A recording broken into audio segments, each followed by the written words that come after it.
Hello everyone, welcome to Flag of Education. Subscribe to our channel and don't forget to press the bell icon for our latest updates. Friends, आज के इस video में हम April month के last week के current affairs के बारे में डिस्कस करने वाले हैं। इसमें हमने सभी सिलेक्टेड क्वेश्चंस को लिया है जो आपके एग्जाम पॉइंट ऑफ व्यू से बहुत ही ज्यादा इंपॉर्टेंट होने वाले हैं। तो चलिए स्टार्ट करते हैं। फर्स्ट क्वेश्चन है, विश्व प्रेस स्वतंत्रता सूचकांक 2020 यानी वर्ल्ड प्रेस फ्रीडम इंडेक्स 2020 में 180 देशों की सूची में भारत किस स्थान पर है? तो इस सूची में भारत का 142वां स्थान है, यानी सी ऑप्शन हमारा करेक्ट आंसर हो जाएगा। बात करें लास्ट ईयर 2019 की, तो भारत का स्थान 140वां था और यह जो सूचकांक है वो reporters without border for press freedom के द्वारा जारी किया जाता है। इसमें पहले स्थान पर नॉर्वे है, दूसरे स्थान पर है फिनलैंड, तीसरे स्थान पर है डेनमार्क और बात करें अंतिम स्थान यानी 180वें स्थान की, तो 180वें स्थान पर है नॉर्थ कोरिया। नेक्स्ट क्वेश्चन है, फेसबुक ने हाल ही में मुकेश अंबानी की कंपनी रिलायंस जियो में कितने प्रतिशत हिस्सेदारी खरीद ली है? तो फेसबुक ने इसमें 9.99% की हिस्सेदारी को खरीद लिया है, यानी बी ऑप्शन हमारा करेक्ट आंसर हो जाएगा। नेक्स्ट क्वेश्चन है, भारतीय बैडमिंटन संघ के द्वारा किसके नेतृत्व में ऑनलाइन कोच विकास कार्यक्रम की शुरुआत की गई है? तो इसकी शुरुआत पुलेला गोपीचंद जी के नेतृत्व में की गई है, यानी बी ऑप्शन हमारा करेक्ट आंसर हो जाएगा। बात करें बैडमिंटन एसोसिएशन ऑफ इंडिया की, तो इसकी स्थापना 1940 में की गई थी और इसका हेडक्वार्टर न्यू दिल्ली में है। नेक्स्ट क्वेश्चन है, किस राज्य की सरकार ने मुख्यमंत्री कोविड-19 योद्धा कल्याण योजना की शुरुआत की है? तो इस योजना की शुरुआत की है मध्य प्रदेश की सरकार ने और इस योजना के तहत जो है हितग्राही को राहत राशि 50 लाख रुपए दी जाएगी। इस योजना के तहत लाभान्वित होने वाले पात्र श्रमिकों में सार्वजनिक स्वास्थ्य और परिवार कल्याण, चिकित्सा शिक्षा कार्यकर्ता, आयुष विभाग के सभी स्वच्छता कार्यकर्ता, वार्ड बॉय, नर्स, आशा कार्यकर्ता, पैरामेडिकल टेक्नीशियन, डॉक्टर, विशेषज्ञ तथा अन्य सामाजिक कार्यकर्ता शामिल होंगे। जो अन्य पात्र हैं उनमें शहरी विकास के सभी स्वच्छ कार्यकर्ता, राजस्व, गृह, शहरी विकास विभाग, शहरी और स्थानीय निकाय के कार्यकर्ता शामिल हैं। इस योजना का लाभ कोविड-19 सेवा के दौरान आकस्मिक मृत्यु के कारण जान माल के नुकसान होने पर दिया जाएगा और इस योजना के तहत पात्र श्रमिकों के कल्याण के लिए दावेदारों को 50 लाख रुपए का भुगतान किया जाएगा। नेक्स्ट क्वेश्चन है, विश्व पृथ्वी दिवस कब मनाया जाता है? तो यह दिवस मनाया जाता है 22 अप्रैल को और इस वर्ष जो है 50वां विश्व पृथ्वी दिवस मनाया गया और इसको जो है एक अन्य नाम से भी जाना जाता है जिसका नाम है इंटरनेशनल मदर अर्थ डे। तो आपको ये भी याद रखना है। इस वर्ष इसकी थीम थी क्लाइमेट एक्शन और इसकी शुरुआत जो है वो 1970 से की गई है। नेक्स्ट क्वेश्चन है, अमेरिकी राष्ट्रपति डोनाल्ड ट्रंप ने भारतीय मूल के किस नागरिक को राष्ट्रीय विज्ञान बोर्ड का सदस्य नियुक्त किया है? तो यह नियुक्त किया है सुदर्शनम बाबू को, यानी ए ऑप्शन हमारा करेक्ट आंसर हो जाएगा और इस पद पर नियुक्त होने वाली ये तीसरे भारतीय बन गए हैं।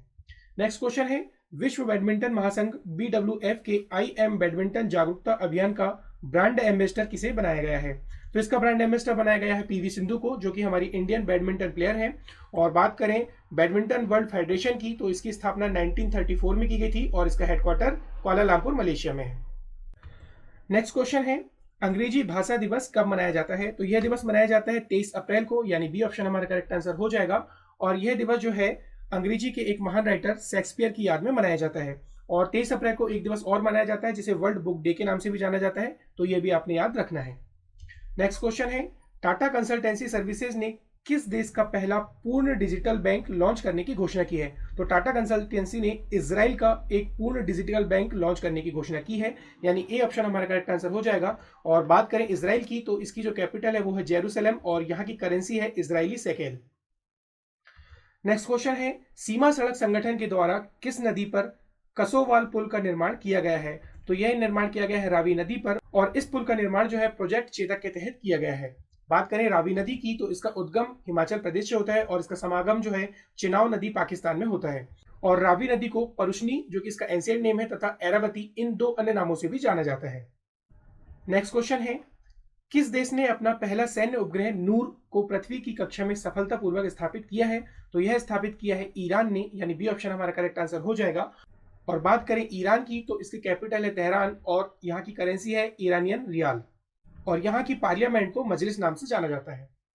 नेक्स्ट क्वेश्चन है, राष्ट्रीय पंचायती राज दिवस कब मनाया जाता है? तो यह दिवस मनाया जाता है 24 अप्रैल को, यानी बी ऑप्शन हमारा करेक्ट आंसर हो जाएगा और इसकी शुरुआत 2010 से की गई थी।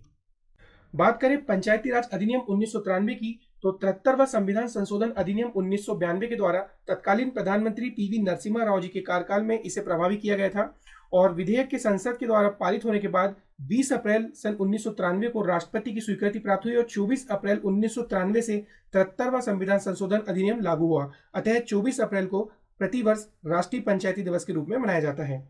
बात करें इस संविधान संशोधन अधिनियम की, तो इस संविधान संशोधन अधिनियम के द्वारा संविधान में भाग 9 जोड़ा गया था और मूल संविधान में भाग 9 के अंतर्गत पंचायती राज से संबंधित उपबंधों की चर्चा अनुच्छेद 243 में की गई है। भाग 9 में पंचायतें नामक शीर्षक के अंतर्गत अनुच्छेद 243 से 243 ओ तक पंचायती राज से संबंधित उपबंध किए गए हैं। 73वें संविधान संशोधन के द्वारा संविधान में 11वीं अनुसूची जोड़ी गई और इसके तहत पंचायतों के अंतर्गत 29 विषयों की सूची की व्यवस्था की गई है।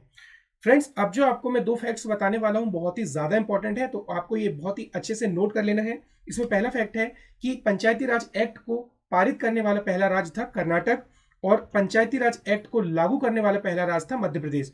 सो फ्रेंड्स, ये दोनों ही डिफरेंट फैक्ट्स हैं और काफी बार एग्जाम में पूछे जाते हैं, तो ये आपको अच्छे से नोट कर लेने हैं कि पारित करने वाला पहला राज्य था कर्नाटक और लागू करने वाला पहला राज्य था मध्य प्रदेश।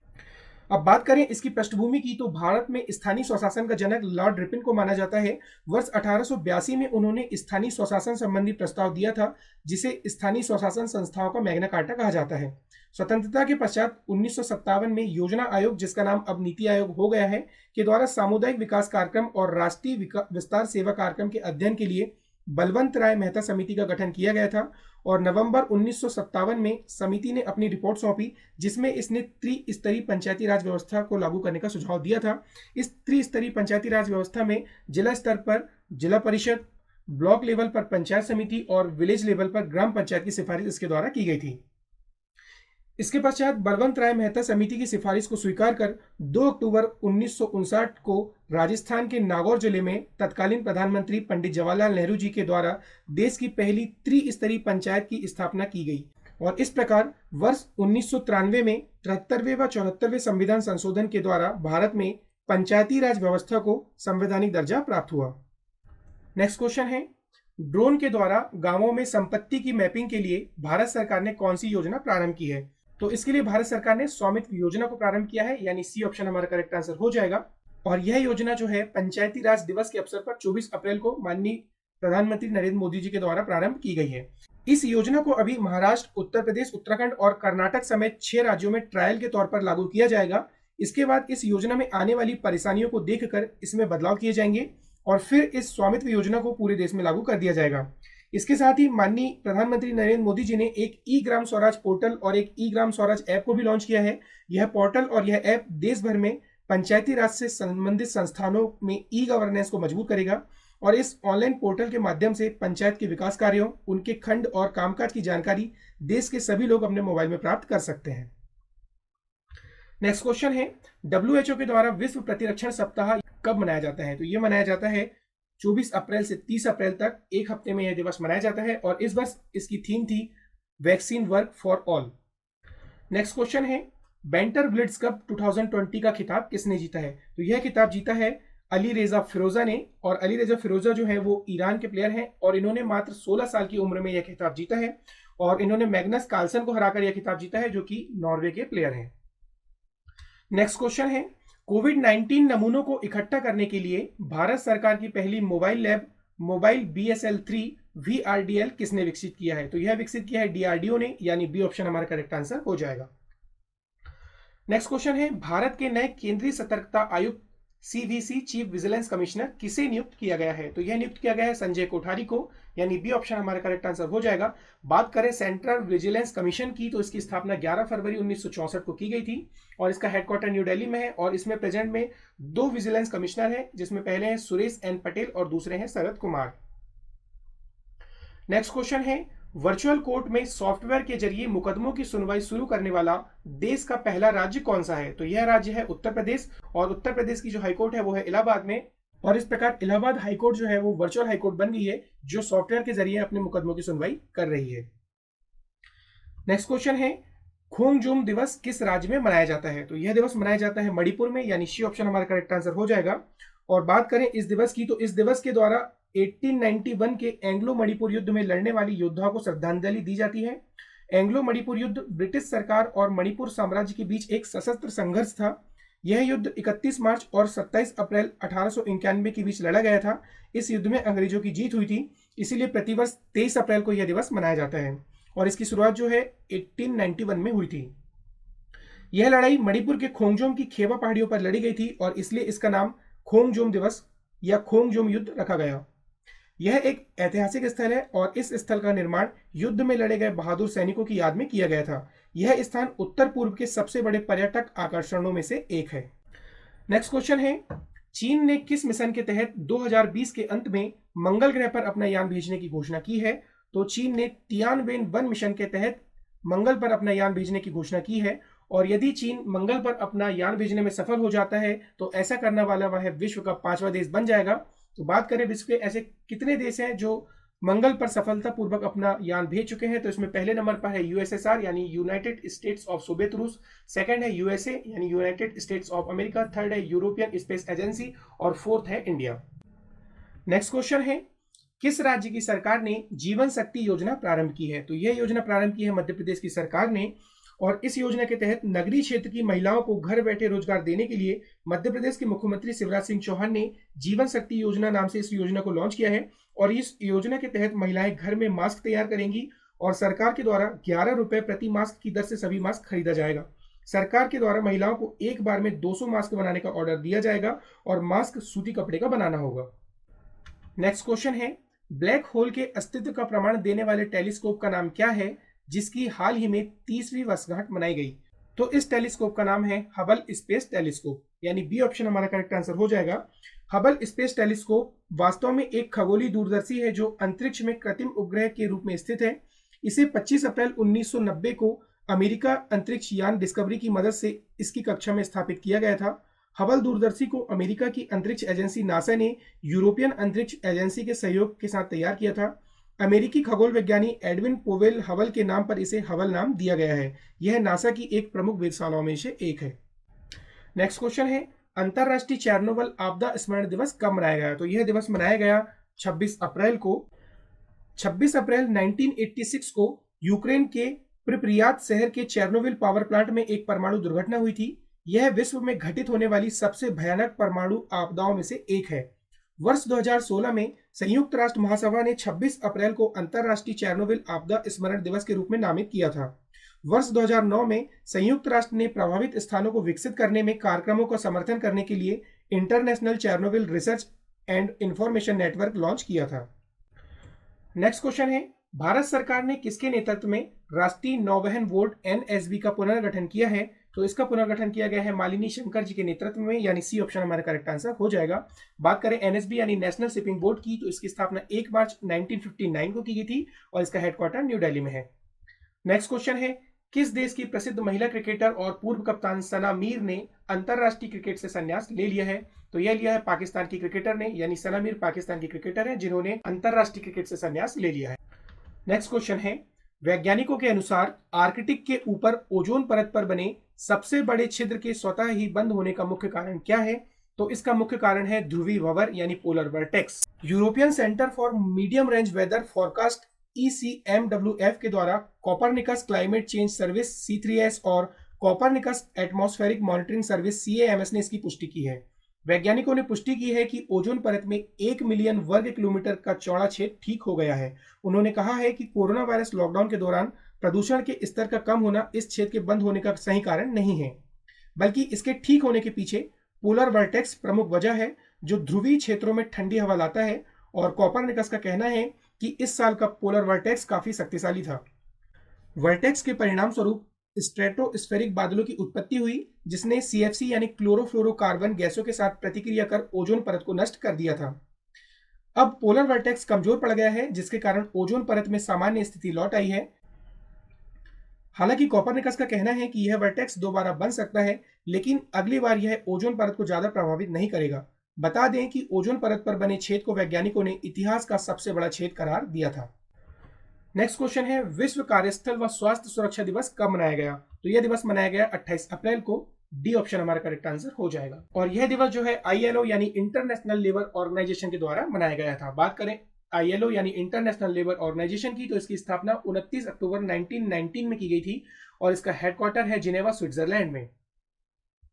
नेक्स्ट क्वेश्चन है, एयरटेल ने अपनी नेटवर्क क्षमता को बढ़ाने के लिए किस कंपनी के साथ लगभग $1 बिलियन के समझौते पर हस्ताक्षर किए हैं?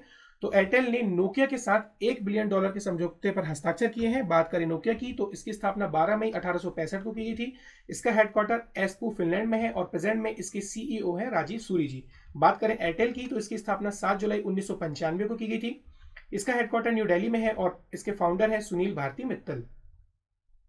नेक्स्ट क्वेश्चन है, पाकिस्तान क्रिकेट बोर्ड ने किस क्रिकेटर को क्रिकेट के सभी प्रारूपों से अगले 3 साल के लिए प्रतिबंधित कर दिया है? तो यह प्रतिबंध लगाया है उमर अकमल पर और ऐसा उन्होंने उमर अकमल के द्वारा मैच फिक्सिंग किए जाने की वजह से किया है। नेक्स्ट क्वेश्चन है, डोनाल्ड ट्रंप ने किस भारतीय अमेरिकी को आर्थिक सहयोग और विकास संगठन OECD में अमेरिका का राजदूत नियुक्त किया है? तो यह नियुक्त किया है मनीषा सिंह को, यानी बी ऑप्शन हमारा करेक्ट आंसर हो जाएगा। बात करें OECD यानी organisation for economic cooperation and development की, तो इसकी स्थापना 1961 में की गई थी और इसका हेडक्वार्टर पेरिस फ्रांस और प्रेजेंट में 37 कंट्रीज जो है वो इसकी मेंबर है। नेक्स्ट क्वेश्चन है, कोविड-19 के कारण किस देश में आयोजित होने वाले प्रमुख बहुपक्षीय युद्धाभ्यास पिच ब्लैक 2020 को रद्द कर दिया गया है? तो यह अभ्यास जो है ऑस्ट्रेलिया में होना था, जिसे कोरोना वायरस के चलते रद्द कर दिया गया है और ऑस्ट्रेलिया में 27 जुलाई से 14 अगस्त के बीच इसका आयोजन किया जाना था और इसका आयोजन जो है रॉयल ऑस्ट्रेलियन एयरफोर्स के द्वारा किया जाता है और प्रत्येक दूसरे वर्ष इस युद्धाभ्यास का आयोजन किया जाता है। इसका जो प्रारंभ है वो 1981 से किया गया था, लेकिन भारत जो है इसमें 2018 में शामिल हुआ था। नेक्स्ट क्वेश्चन है, हाल ही में किसे नया खेल सचिव नियुक्त किया गया है? तो नया खेल सचिव जो है रवि मित्तल को नियुक्त किया गया है, यानी ए ऑप्शन हमारा करेक्ट आंसर हो जाएगा। नेक्स्ट क्वेश्चन है, हाल ही में भारत सरकार ने अंतरराष्ट्रीय वित्तीय सेवा केंद्र प्राधिकरण की स्थापना की है। इस प्राधिकरण का मुख्यालय कहां स्थापित होगा? तो इसका मुख्यालय गांधीनगर में स्थापित होगा, यानी सी ऑप्शन हमारा करेक्ट आंसर हो जाएगा। हाल ही में अंतरराष्ट्रीय वित्तीय सेवा केंद्र प्राधिकरण विधेयक 2019 को लोकसभा में प्रस्तुत किया गया था। यह विधेयक भारत में विशेष आर्थिक क्षेत्र यानी स्पेशल इकोनॉमिक जोन के अंतर्गत वित्तीय सेवा केंद्रों में वित्तीय सेवा बाजार को विकसित करने और विनियमित करने के लिए एक प्राधिकरण की स्थापना का प्रावधान करता है। यह विधेयक विशेष आर्थिक क्षेत्र अधिनियम 2005 के अंतर्गत सभी अंतरराष्ट्रीय वित्तीय सेवा केंद्र पर लागू होगा। और बात करें international financial service centre authority bill 2019 की, इस प्राधिकरण में केंद्र के द्वारा नियुक्त 9 सदस्य होंगे।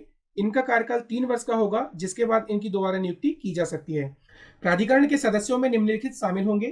पहला, चेयरपर्सन, भारतीय रिजर्व बैंक, भारतीय प्रतिभूति एवं विनिमय बोर्ड, बीमा विनियामक और विकास प्राधिकरण तथा पेंशन निधि विनियामक एवं विकास प्राधिकरण के 4 सदस्य, वित्त मंत्रालय के 2 सदस्य और चयन समिति के सुझाव पर 2 सदस्य को नियुक्त किया जाएगा। इस प्रकार 8 सदस्य और एक चेयरपर्सन के साथ 9 सदस्यीय समिति का इसमें गठन किया जाएगा। नेक्स्ट क्वेश्चन है, भारत के द्वारा विश्व पुरुष मुक्केबाजी चैंपियनशिप 2021 की मेजबानी गंवाए जाने के बाद अब इसका आयोजन किस देश में किया जाएगा? तो अब इसका आयोजन सर्बिया में किया जाएगा, यानी सी ऑप्शन हमारा करेक्ट आंसर हो जाएगा। और ऐसा क्यों हो रहा है? क्योंकि विश्व पुरुष मुक्केबाजी चैंपियनशिप 2021 का जो टेंडर था, इसकी टर्म्स एंड कंडीशन को भारत पूरा नहीं कर पाया था। इसी वजह से अब इसकी जो मेजबानी है वो सर्बिया में की जाएगी और इसी के चलते भारत पर जो है $500 का जुर्माना भी लगाया गया है। नेक्स्ट क्वेश्चन है, किस भारतीय को अमेरिका की राष्ट्रीय क्रिकेट टीम का मुख्य कोच बनाया गया है? तो यह बनाया गया है जे अरुण कुमार को, यानी ए ऑप्शन हमारा करेक्ट आंसर हो जाएगा। नेक्स्ट क्वेश्चन है, केंद्र सरकार ने संयुक्त राष्ट्र में भारत का अगला राजदूत अथवा स्थायी प्रतिनिधि किसे नियुक्त किया है? तो यह नियुक्त किया है टी.एस. तिरुमूर्ति को, यानी ए ऑप्शन हमारा करेक्ट आंसर हो जाएगा। नेक्स्ट क्वेश्चन है, निम्न में से किस राज्य को कोरोना संक्रमण मुक्त घोषित नहीं किया गया है? तो कोरोना संक्रमण मुक्त घोषित नहीं किया गया है नागालैंड को, यानी डी ऑप्शन हमारा करेक्ट आंसर हो जाएगा। अब बात करें कोरोना संक्रमण मुक्त राज्यों की, तो इसमें पहले स्थान पर है गोवा, यानी गोवा ऐसा पहला राज्य है जिसे कोरोना संक्रमण मुक्त घोषित किया गया था। इसके बाद अरुणाचल प्रदेश, मणिपुर और त्रिपुरा को जो है कोरोना संक्रमण मुक्त घोषित किया गया है। नेक्स्ट क्वेश्चन है, किस राज्य की सरकार ने कोरोना वायरस की रैपिड स्क्रीनिंग को शुरू करने के लिए तिरंगा वाहन प्रारंभ किया है? तो यह प्रारंभ किया है केरल की सरकार ने, यानी बी ऑप्शन हमारा करेक्ट आंसर हो जाएगा। केरल ने पत्तनमतिट्टा जिले के प्रशासन ने कोविड-19 लक्षणों की तेजी से जांच करने के लिए तिरंगा यानी टोटल इंडिया रिमोट एनालिसिस निरोग्य अभियान नामक एक वाहन लॉन्च किया है। इस वाहन में थर्मल स्कैनिंग, बोनट पर एक इंफ्रारेड थर्मामीटर, 2 तरफा माइक्रोफोन सिस्टम जिसके द्वारा वाहन के अंदर या बाहर मौजूद व्यक्ति से पूछताछ की जा सके और पहचान पत्रों या तस्वीरों को क्लिक करने के लिए मोबाइल कैमरा लगाया गया है। इस गाड़ी पर तिरंगा बनाया गया है ताकि लोग तुरंत इसकी पहचान कर सकें, जिससे स्वास्थ्य कर्मियों को मदद मिल पाए। इस गाड़ी से हॉटस्पॉट, बफर जोन और प्रवासी श्रमिकों और आश्रित लोगों के जरिए शिविर में स्क्रीनिंग की जाएगी। नेक्स्ट क्वेश्चन है, किस राज्य में आयोजित होने वाले अंबुबाची मेले को कोरोना वायरस के चलते रद्द कर दिया गया है? इसका आयोजन असम में किया जाता था, जिसे कोरोना वायरस के चलते रद्द कर दिया गया है। लास्ट क्वेश्चन है, प्लाज्मा थेरेपी शुरू करने वाला देश का पहला सरकारी अस्पताल कौन सा है? तो यह है KGMU यानी King George Medical University, Lucknow, Uttar Pradesh में।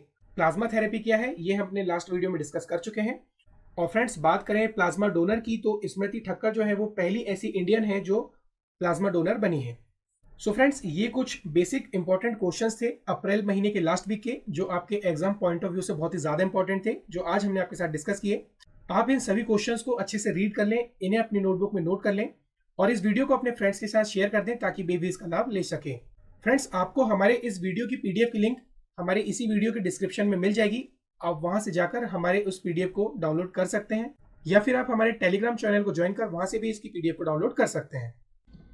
सो गाइस, आई होप कि आपको हमारे ये वीडियो काफी पसंद आया होगा और आपके लिए काफी हेल्पफुल भी साबित होगा। तो जल्दी से हमारे इस वीडियो को लाइक करें, शेयर करें और अभी तक आपने हमारे चैनल को सब्सक्राइब नहीं किया है तो हमारे चैनल को सब्सक्राइब कर लें और साथ ही बेल आइकन को प्रेस कर दें, जिससे कि आपको हमारे लेटेस्ट वीडियो के नोटिफिकेशन सबसे पहले मिल सके। Thanks for watching the video.